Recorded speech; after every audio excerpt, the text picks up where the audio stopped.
Assalamualaikum warahmatullahi wabarakatuh. Halo teman-teman semua, perkenalkan namaku Muhammad Irfan Mutamakin, NIM 2103028, yaitu mahasiswa aktif Politeknik LPP, Prodi Akuntansi Reguler, mata kuliah pengantar akuntansi, dengan dosen pengampu Ibu Sri Purwati, WIW MBA AKCA. Baik, topik video pembelajaran yang akan saya sampaikan kali ini yaitu tentang analisis transaksi dan buku besar.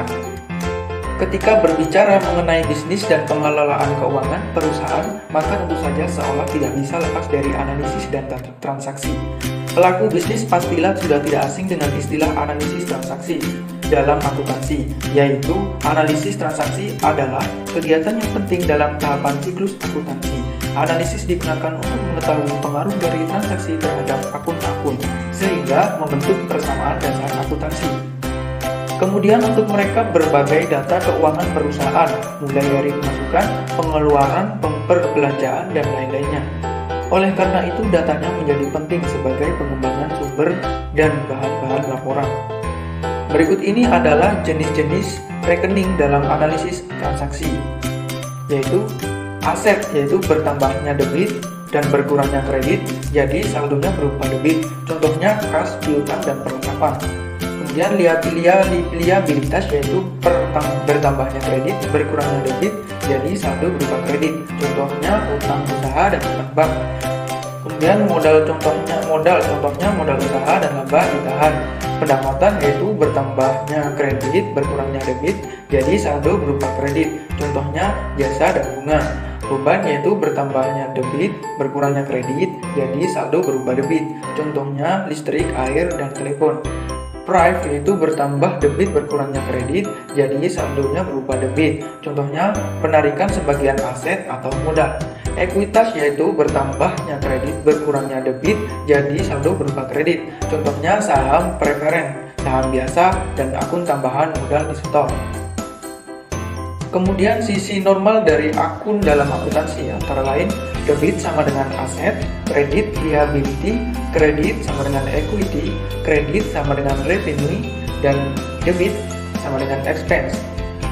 Dalam proses akuntansi, membuat sebuah buku besar merupakan hal yang krusial. Pasalnya, buku besar atau ledger ini membuat berbagai akun untuk meringkas transaksi yang sudah dicatat pada jurnal. Namun, tahukah teman-teman tentang pengertian buku besar secara keseluruhan?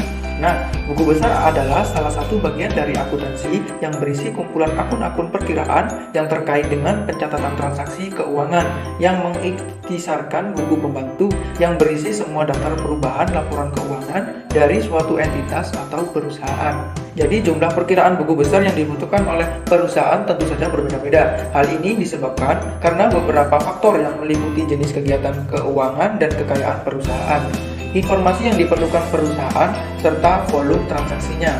Aktivitas mencatat buku besar disebut juga dengan posting yang dilakukan saat kita selesai melakukan pencatatan pada jurnal umum. Terdapat dua golongan akun buku besar, yaitu akun real dan akun nominal. Akun real merupakan akun yang ada pada neraca seperti hutang, aktiva, modal, dan kewajiban. Sedangkan akun nominal merupakan akun yang ada pada laporan laba rugi seperti akun beban dan pendapatan. Berikut ini adalah fungsi-fungsi dari buku besar. Pertama, yaitu sebagai alat untuk meringkas data transaksi yang telah dicatat dalam buku jurnal umum. Kedua, yaitu sebagai alat dalam menggolongkan data keuangan serta untuk mengetahui jumlah atau keadaan rekening atau akun yang sebenarnya, apakah ada perbedaan atau tidak. Ketiga, yaitu sebagai dasar penggolongan transaksi yang ada pada jurnal sebelumnya atau jurnal umum. Keempat, sebagai bahan kelengkapan dalam penyusunan laporan keuangan. Kemudian manfaat buku besar yakni untuk menyeimbangkan berbagai laporan keuangan, memiliki rekam jejak utama laporan keuangan, bisa memberikan petunjuk terhadap aktivitas transaksi yang ganjil atau tidak biasa, bisa membantu menunjukkan adanya manipulasi data atau tindak kecurangan dalam pencatatan, bisa untuk mengetahui kondisi kesehatan finansial perusahaan. Adapun prosedur-prosedur dalam buku besar, yaitu memindahkan jumlah dalam kolom debit jurnal ke dalam sisi debit rekening dan memindahkan jumlah dalam kolom kredit jurnal ke dalam kolom kredit rekening. Kedua, yaitu nama rekening yang diposting di buku besar harus sama dengan dalam jurnal. Ketiga, urutan memindahkan rekening buku besar harus sejalan dengan urutan penerbitan dan pengkreditan dari jurnal. Baik, itulah materi penjelasan mengenai analisis transaksi dan buku besar yang bisa saya sampaikan. Apabila ada kekurangan, saya mohon maaf. Sekian penjelasan dari saya. Terima kasih. Wassalamualaikum warahmatullahi wabarakatuh.